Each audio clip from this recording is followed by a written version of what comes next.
Hello and welcome to today's webinar, Powering Global Digital Transformation with Language. My name is Becky and I will be moderating this event.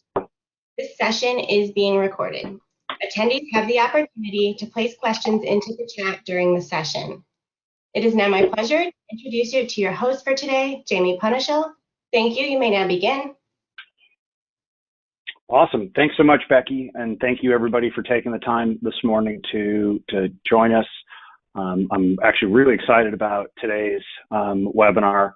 I'm the Chief Marketing Officer of Lionbridge, and I've spent the last 25 years really driving digital transformations, digitally led transformations in product and marketing teams. And so I've seen a lot of, let's call them failed and not great initiatives. And I think today we're going to get to hear about a true digital transformation in every sense of the word, and one that highlights the importance of a dimension often lost in digital transformation, which is the reality that in the digital world, we don't really have locales. We're two-dimensional, and we're really operating as a global entity in a global community. And I think the story you're going to hear today for Volvo and their vision for how digital transformation supports their future vision is super exciting. And how they worked with Lionbridge and Avanade to bring it to life is really interesting. So with that, let me start by introducing Cecilia Ermby. And Cecilia, actually, why don't I let you introduce yourself and tell everybody a little bit about your role? Yeah. Hello, everyone. Thanks for joining. I'm Cecilia. I work at Volvo Cars in Gothenburg, Sweden. And I work within an organization called Global Online Experience, quite recently formed with a lot of focus on online, as you can hear. And I've been working for the past 5 years with rollouts on volvocars.com, and a lot of focus, of course, with on translations and all of the other things and issues that might come up in that situation, with almost 100 markets live around the world in around 45 languages even. So that's me. Great. And with us also is Marcus Iverson, and he represents Avanade, who is a really key partner here in helping to bring this to life. Marcus, can you tell us a little bit about yourself? Yeah, thanks, Jamie. So, as Jamie said, Marcus is my name. I work at Avanade. I work as a content management SME there. I've been working with Cecilia for 5, almost up to 6 years now on Volvo as well, within the same department as she was mentioning before. My role at Volvo at the moment is very much focused on the translations and the processes around translations. So hopefully you'll find what we'll be talking about really interesting, because that's really close to my heart. That's great, Marcus. Thank you. All right, with that, why don't we dive right in? Cecilia, maybe you could set the stage for us a little bit about the, Volvo's vision for the future and how, digital transformation played a role in that. Yeah, sure. And so earlier this year, we launched the Volvo C40 Recharge, and that car clearly represents the future of Volvo Cars, and it shows everyone where we're going, since it's fully electric and it's offered only online. And so we now have 2 fully electric cars. We have the XC40 Recharge and the C40 Recharge, and we will launch several more in the coming years. And the goals that we have are very ambitious. And by 2030, the plan is that all cars we sell will be pure electric. But already in 2025, we aim for that 50% of our global sales volume will consist of fully electric cars, and the rest will be hybrids. And to add to that, all of these cars, these electric cars, will be offered online only. And as part of our commercial strategy, there's a lot of focus then on electric, on online, and on growth. And to support that within the department we work in Global Online Experience, we're now investing heavily actually in online sales channels. And so last year, we launched the new volvocars.com to set the foundation for all of this to come with the online sales. And we wanted to support this with, and we no longer wanted to be just a site with marketing content, but we wanted to become actually the flagship store. So we wanted to move from site to store. So that's to set the scene where we're going. Online, a lot of focus now. That to me is incredible. And obviously, somebody like Tesla started that way, but it's a big transformation for a traditional organization. I want to share a video for everybody about the vision here of this online only store, because I think it's just super interesting.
Okay, so that's one heck of a vision. We could spend all day talking about the vision just to go all electric, but how about we talk about what it's going to take to get to all online. So there's that's your point of arrival. I imagine the point of departure. From the point of departure, it didn't look like you might get to the point of arrival. So why don't we start with sort of the challenges and where you were coming from and a little bit of how the transformation went. Yeah. So this is where we came from before we launched the new.com. We had our old platform, the OXP site, where you can see that the user experience is quite fragmented, and the brand story as well. You can see that it looks very different. And as I mentioned before, we have around almost 100 sites around the world and in 45 languages, and 200 million visitors annually. And so this is what the XC60 product page used to look like before. And this due to how we worked, we had a process where we had a central team that worked on and developed a master page that we set up in Sitecore, our CMS. And then we communicated this to the markets that, hey, now this page is ready for you to implement and start translation and launch yourselves when ready. And that was good. We trusted in the markets, but also we have, of course, a situation where we centrally have wanted to launch something, but markets also are a lot focused on sales. The bigger markets, they have big teams around them with analytics and SEO skills and all of that. And since they had access to edit their sites themselves, it caused that every page started looking different because they wanted to promote it maybe in a different way than other markets wanted to. And so after some years, this is what it came to look like. And so now when we're moving to online sales, we need to also own the message again and take it back. So we wanted to move away from this scattered look and feel, and so we wanted to go back and then build one brand and one platform.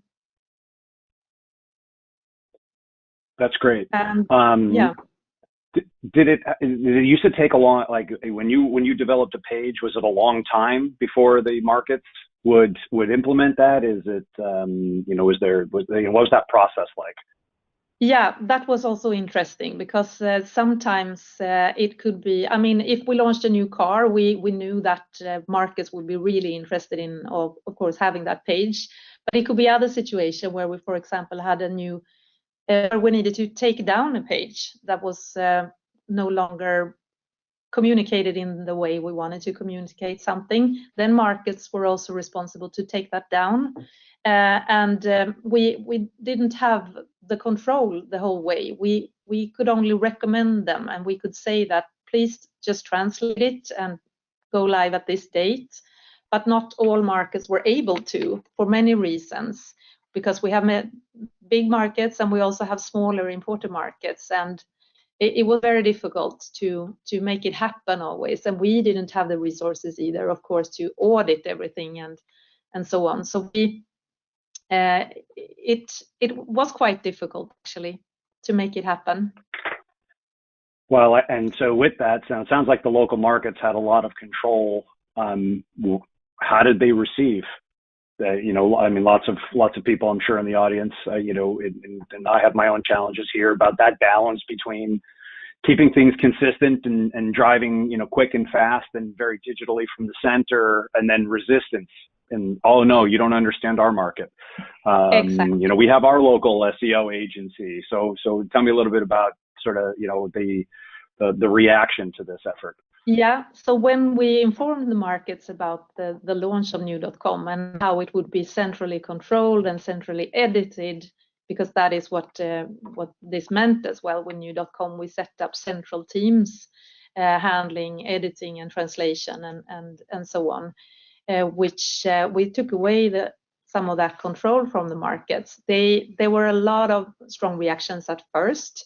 But now when we started working, we work, of course, closely together. And the good thing now is that we have a lot more analytics. We have more teams working and can work more focused on actually doing A/B tests and seeing, and they can prove that what works and what doesn't work as well. So now we're finally at that point where we can work together with the markets and the regions and together improve our sites. So perfect. Yeah. Yeah, great. All right, well, so let's talk a little bit about how we got there, because I know this wasn't easy. So I know this was, people, process, technology. Why don't you walk us through a little bit about what the transformation looked like? Yep. So we had to do the transformation in a number of steps. We've tried to boil it down to three major steps that you can see on the screen here. To be able to work the way we want to, we identified a number of areas where we do need improvement. The first one being the technology behind the translation process. So the first thing we did was to start using a TMS system, translation management system, called Smartlink. And that replaced an old or the existing way of working with translations. The one we were using before was really manual, quite labor intense, where we didn't have any connections between CMS and whoever was doing the translations. So there were copy and paste from the CMS into Excel spreadsheets that were then distributed out to the markets and their local translation agencies. So we lost visibility of the translations almost straight away. So we were working a little bit like a black box. We didn't exactly know the progress, so we were keeping our fingers crossed that the markets and their translation agencies were done when they were supposed to. But when we were able to set up Smartlink, I think we decreased the amount of time we needed to spend on initiating or setting up translation jobs by somewhere around 1,000 hours last year. Oops, we lost the presentation. Yep, I'll put that right back up. Just keep going. No worries. Yep. So a big improvement there. So on top of that, we were also able to gather all of the already existing translation memories. Of course, we have a long history of translations at Volvo, and all of those local translation agencies had translation memories that was not shared among the markets. So there was no intensive for sharing translations among related language markets. But that's also something that we were able to do now that we had one tool to rule them all, so to speak. And also a bit of data on that. We have seen that I think it's 57% of all of the jobs that we've sent through Smartlink has received sort of a discount or have been able to make use of the translation memory. All right. That seems like a lot of money. Yeah. And we're only getting started. So yeah, that's great. How about the CMS? One of the things we see quite a bit when we talk to folks about digital transformation, some of the challenges they have is they're not working with let's call it the most modern content architecture or DAM or what have you. So, sort of how did Sitecore fit into this, and how do we bring sort of the Sitecore and Smartlink and the Lionbridge process together?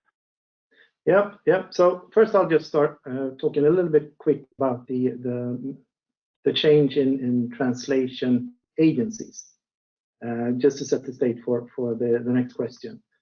So as you heard before, we were using many different translation agencies, and we didn't have any direct contact with those agencies.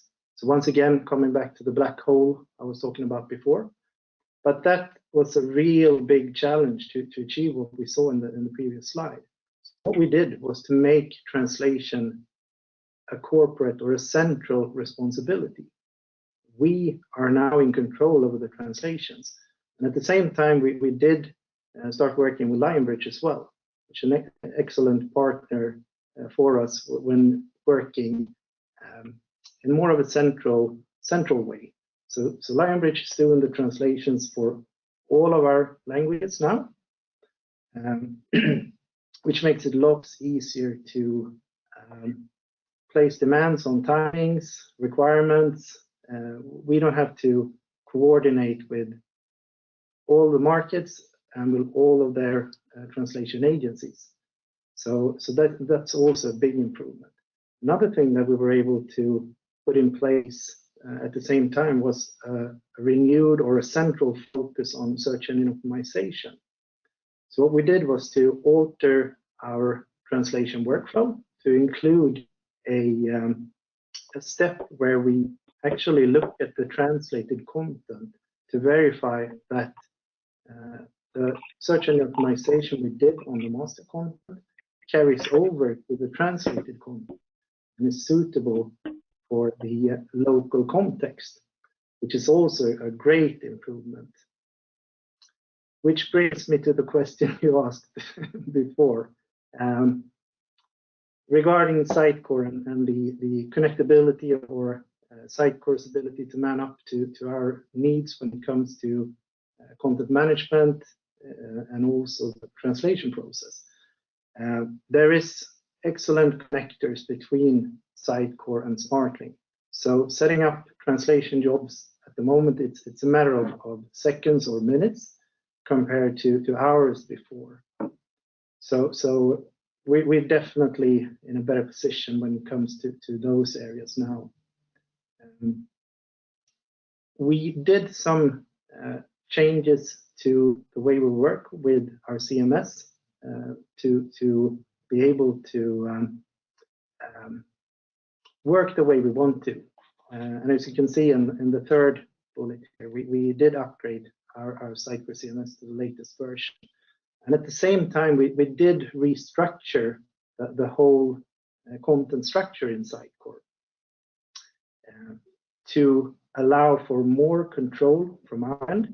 As you saw in the starting slide, there were not a whole lot of conformity among those pages, but now we're making the life cycle of our pages a corporate or a central responsibility. And in order to achieve that, we've set up, as Cecilia was talking about, a digital publishing or a central publishing team that handles all the publications along with the markets. So we join up with them when we have products that's ready for launch. and we do the product review with them, making sure that the products or content that we are planning to publish works for their context.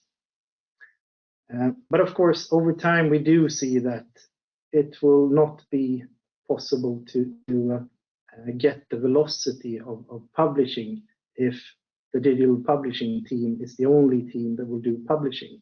We will become a bottleneck. So to overcome that, we are starting to allow for local both editing as well as publishing. But what we've set up what we've set in place is a localization framework, and that comes in 2 layers or in 2 different aspects. There's one thing is to understand what content you can change and what not, and that can be quite tricky to have information on that for every bit of content on your site.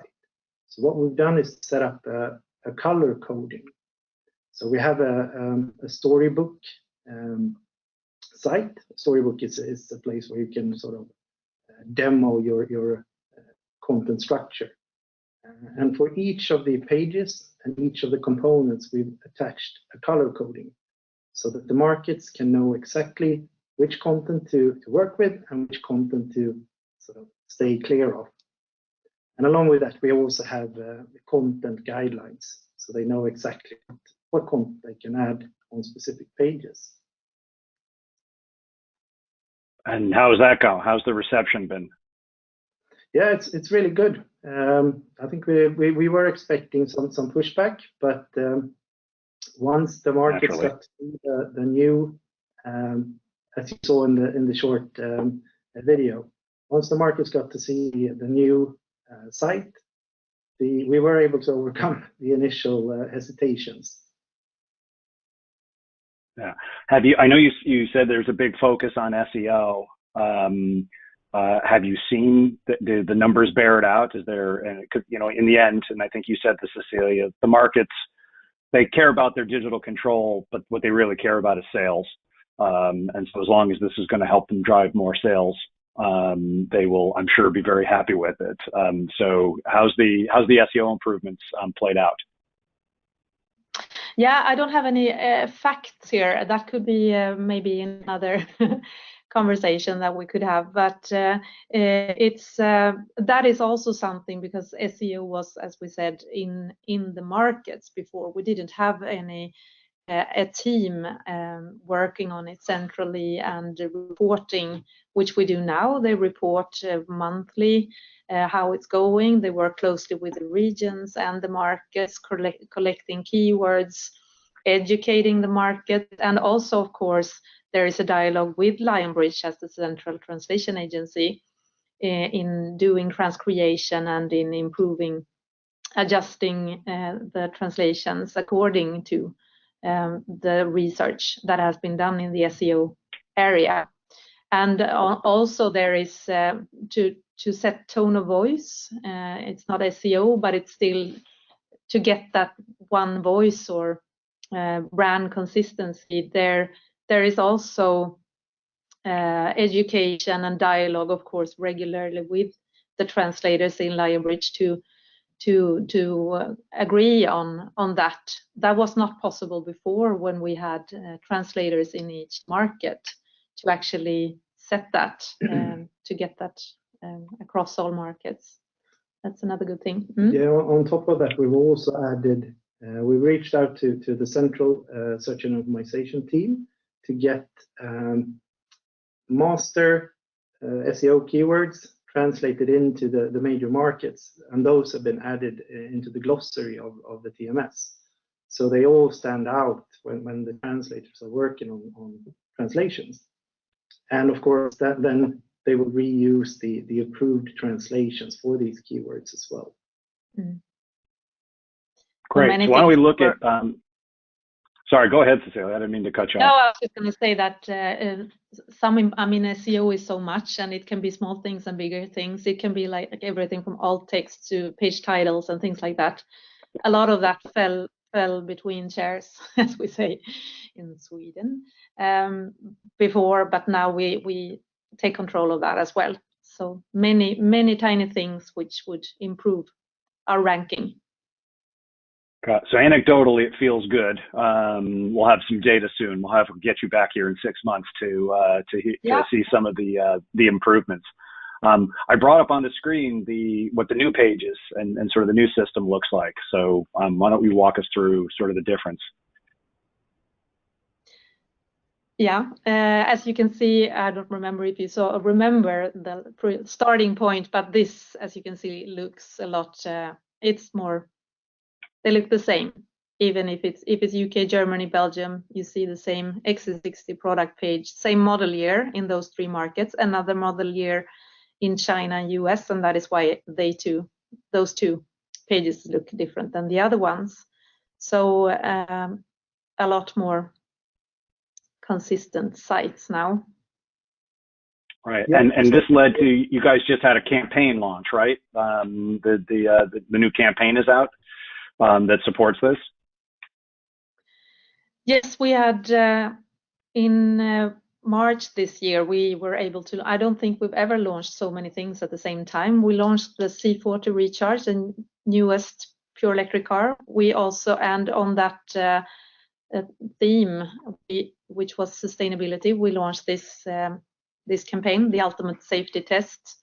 And there was also other things. We started selling the XC40 BEV online in that same week as well.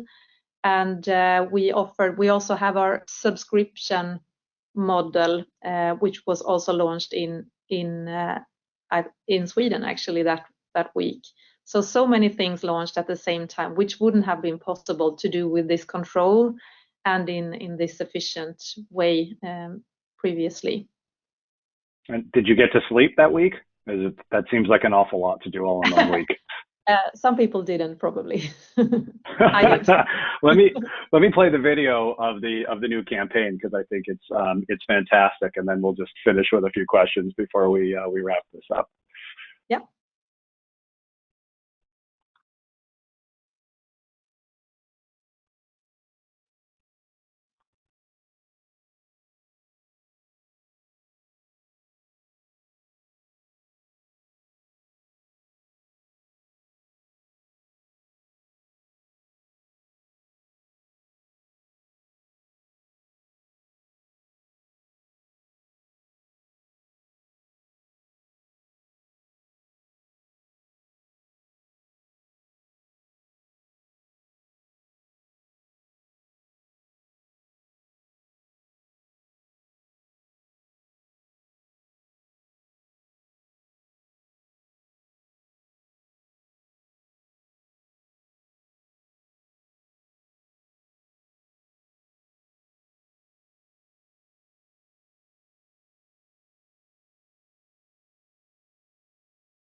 All right, that looked great.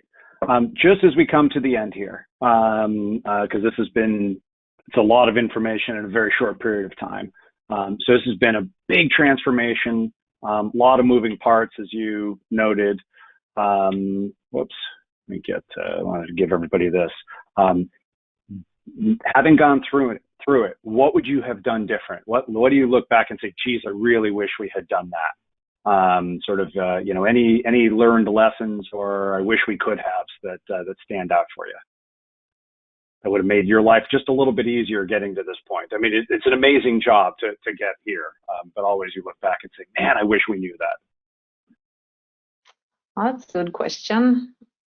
The quick answer, I wish we started earlier. Yeah. Especially with the tech parts of the translation process. As I said before, we didn't get much pushback on that. I think that's something that every market has enjoyed. Definitely. Yeah, I agree. All right. Well, I want to respect the clock and everybody's time. Marcus and Cecilia, thank you so much for sharing this journey. I know the campaign just launched in March, and some of this is just rolled out, so some of the data is early. But I would love to invite you back in 6 months or 9 months, and when we can really look back and see just how much better the performance has been, and how successful you've been in driving to an online only sales universe from site to store, which I just think is again, true representation of digital transformation, something quite difficult for lots of organizations. Thank you for your time and for sharing your story. Thank you to everybody who's joined us today. Our contact information is up on the screen. If you have any follow-up questions for any of us, I really appreciate your attendance, and everybody enjoy the rest of their day. Thank you. Thank you. Thank you.